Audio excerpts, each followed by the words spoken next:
పిల్లలందరూ కూడా మీ correspondent sir ఏదైతే విషయాలు అడిగారో వాటికి మ్యాక్సిమం చక్కటి ఆన్సర్స్ ఇచ్చారు. చాలా ఆనందంగా ఉంది. అయితే మనకి ఇతిహాసాలు అంటారు, పురాణాలు అంటారు. ఇతిహాసాల్లోకి మనకి రామాయణం కానీ మహాభారతం కానీ చెప్పబడి ఉంటాయి. ఇవేంటంటే యాక్చువల్లీ జరిగినటువంటి చరిత్ర. ప్రతి మనిషి కూడా జీవితంలో ముందుకు వెళ్ళాలి అంటే చరిత్రను చూసుకుని ముందుకు వెళ్ళాలి.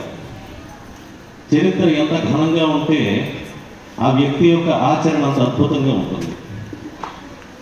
మీరు ఎవరి గురించైనా మాట్లాడేటప్పుడు ఎవరన్నా మంచి పని చేసినా, ఎవరినైనా ఇంత మంచిగా ప్రవర్తించారు లేదంటే మాట్లాడారు, ఏ తండ్రి కన్నబిడ్డ, ఏ తల్లి కన్నబిడ్డ అంటూ ఉంటారు. అలాగే మన దేశానికి సంబంధించినంత వరకు కూడా మన దేశ చరిత్ర ఎంతో గొప్పది, ఎంతో గొప్పవైనటువంటి ఇతిహాసాలు, పురాణాలు మనకున్నాయి. ముఖ్యంగా త్రేతాయుగానికి సంబంధించినటువంటి విషయం చూస్తే శ్రీరాముడు కానీ, అలాగే ద్వాపర యుగానికి చెందినంత వరకు శ్రీకృష్ణుడు కానీ తరువాతి తరాలు ఏ విధంగా ఉండాలి అనేటటువంటి విషయానికి మార్గదర్శనం చాలా చక్కగా చేశారు. మీరు కనుక అంటే పెద్ద క్లాసుల వాళ్ళు కనుక పిల్లలు 10th క్లాస్ పిల్లలు అబ్జర్వ్ చేస్తున్నట్లయితే ఎంతోమంది రెనౌండ్ సైంటిస్ట్స్ కానీ, సాహితీవేత్తలు కానీ, మరెవరైనా కానీ ముఖ్యంగా మీరు జీవితంలో ఇంత బాగా చేయడానికి కారణం ఏమిటి, ఇంత ఉన్నత స్థానాన్ని ఎట్లా పొందారు అంటే నేను భగవద్గీత నుంచి ఎన్నో విషయాలు నేర్చుకున్నానంటే ఏం చెప్తారు. మరి ఆ భగవద్గీత ఎక్కడి నుంచి వచ్చింది, ఎవరు చెప్పారంటే శ్రీకృష్ణ పరమాత్మ చెప్పినటువంటిది భగవద్గీత. జీవితంలో ఎవరికి ఏ విధమైనటువంటి కష్టాలు వచ్చినా, ఏ విధమైనటువంటి ఇబ్బందులు ఎదురైనా, లేకపోతే ఆనందం ఎదురైనప్పటికీ కూడా ఏ విధంగా మేనేజ్ చేయాలనేటటువంటిది భగవద్గీతలో ఉంది. అంటే బాగా ఆనందం కలిగినప్పుడు ఎక్కువ పొంగిపోకుండా, బాగా కష్టాలు వచ్చినప్పుడు కృంగిపోకుండా ఒక స్టెబిలిటీతోటి ముందుకు వెళ్ళాలి.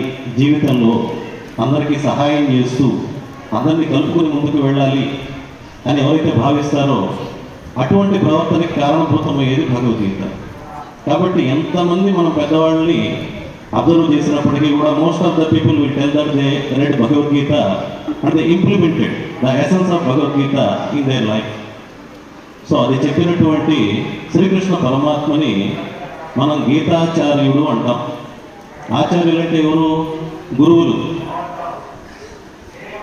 మీ అందరికీ కూడా ఇక్కడ ఆచార్యులు ఉన్నారు. వేరియస్ సబ్జెక్ట్స్ చెప్తారు, సైన్స్ చెప్తారు, సోషల్ చెప్తారు, తెలుగు చెప్తారు, ఇంగ్లీష్ చెప్తారు, అన్ని సబ్జెక్ట్స్ చెప్పే ఆచార్యులు ఉన్నారు. అయితే జీవితం గురించి, జీవితం యొక్క పరమార్థం గురించి చెప్పినటువంటి ఆచార్యులు ఎవరైనా ఉన్నారంటే అది గీతాచార్యులు మాత్రమే. అది ఓన్లీ శ్రీకృష్ణ పరమాత్మ. అందుకే ఆయన్ని గురువు అనరు, జగద్గురువు అంటారు. శ్రీకృష్ణ పరమాత్మ జగత్తుకి గురువు.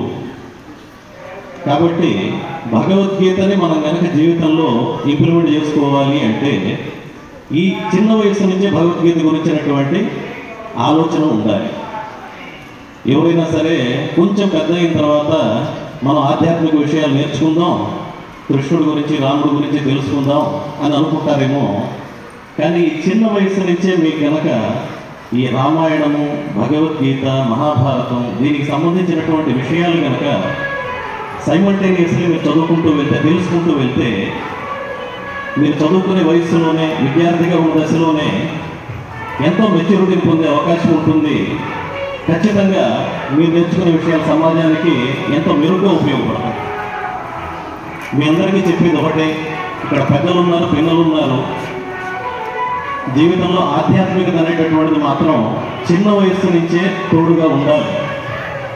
ఎవరు ఎవరిని పూజించినప్పటికీ కూడా, వారి యొక్క ఆచార సంప్రదాయాలు ఏవైనప్పటికీ కూడా ఆధ్యాత్మికత అంటే భగవంతుడి పట్ల ఉండేటటువంటి ఆదరణ, ఆయన పట్ల ఉండాల్సినటువంటి గౌరవం, మనకిచ్చినటువంటి యొక్క జీవితానికి సంబంధించినటువంటి కృతజ్ఞత, ఇవన్నీ కూడా చిన్న వయసు నుంచే మనం ఏంటంటే ఆచరిస్తూ వెళ్తే మనం చేసే పనులన్నీ కూడా అద్భుతంగా కరస్పాండెంట్ సార్ చెప్పినట్లుగా ధర్మబద్ధంగా ఉంటాయి. కాబట్టి మీరు ధర్మాన్ని ఆచరించాలి అంటే చిన్న వయసు నుంచే ఆధ్యాత్మికత కలిగి ఉండాలి. దీన్ని అందరూ కూడా మనసులో పెట్టుకుంటారని, ఆధ్యాత్మిక విషయాల గురించి మీరు కూడా తెలుసుకుంటూ ముందుకెళ్తారని ఆశిస్తూ అందరికీ కృష్ణాష్టమి శుభాకాంక్షలు.